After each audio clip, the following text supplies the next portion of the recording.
Hi friends, welcome back to my channel MNH channel. ఇప్పుడైతే మేము మట్టి కనపట్లు చూడడానికి వచ్చినాము ఇక్కడ సిద్దిపేటలో బ్లాక్ ఆఫీస్ దగ్గర. ఫ్రెండ్స్ బ్లాక్ ఆఫీస్ చూడొస్తా. ఇక్కడ దిక్కుంటుంది బ్లాక్ ఆఫీస్. ఇక్కడనే మట్టి కనపట్లు ఏమన్నది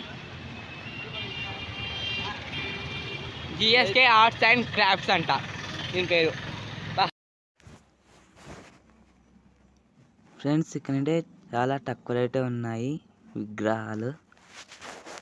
మట్టి కాటి అవి ఎంత ఉంటాయో అంటున్నాయి. 15,000, 10,000, కొన్నిటికి 20% ఆఫ్ ఉంది ఫ్రెండ్స్. ఒకవేళ 10,000 అంటే 8,000కి కొన్నిటికి రాసి పెట్టారు అలా కింద. కానీ మంచిగా ఉన్నాయి ఫ్రెండ్స్ విగ్రహాలు. ప్రైస్ కూడా ఓకే, మామూలుగా ఉంది.